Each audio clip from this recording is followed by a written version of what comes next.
Por cielo y tierra, autoridades de Colombia, Brasil, Ecuador, Perú y Bolivia ejecutaron una operación sin precedentes contra la minería ilegal y en Colombia los acompañamos en exclusiva. El objetivo, golpear las redes criminales señaladas por destruir ecosistemas y financiar otras actividades ilícitas. Sulayo Cross nos cuenta.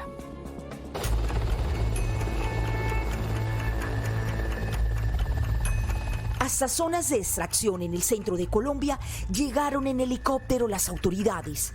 El operativo tomó por sorpresa a quienes explotaban el oro de manera ilegal. Algunos huyeron y otros intentaron impedir la incautación subiéndose a la maquinaria pesada. 500 hectáreas se han afectado, donde se hace daño al ecosistema, se cambian los cauces de los ríos, se extrae material vegetal que después es contaminado con mercurio, con toda la afectación que se da a la fauna, a la flora de nuestro país y del mundo. Las autoridades colombianas aseguran que la minería ilegal también fortalece las finanzas de los grupos armados. Estos medios mecanizados tienen la capacidad de extraer mensualmente 22.400 gramos de oro.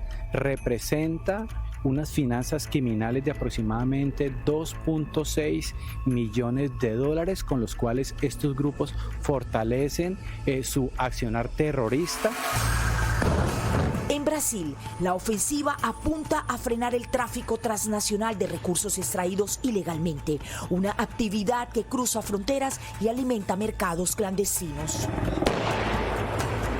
Es posible perceber que los delitos ambientales ultrapasan fronteras, ¿no? El oro ilegal, la madera ilegal, la fauna silvestre que saem de un país para los otros, pasan por varios países hasta su destino final.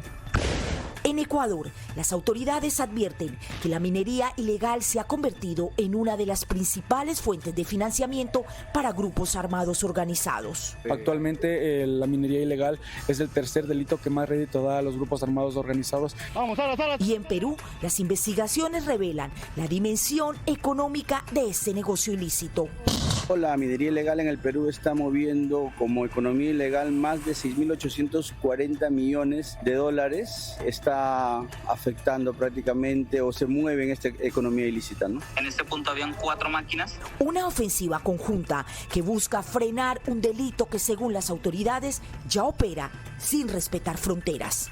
En Bogotá, Colombia, Sulayo Cross, Telemundo. Muchísimas gracias, Zulay. Según las autoridades, estas organizaciones abastecen el mercado ilegal del oro con rutas que llegan hasta Asia, Europa y América del Norte. Y con esta operación se busca deliberar las finanzas de estas mafias y reforzar así la cooperación internacional para combatir la minería ilegal.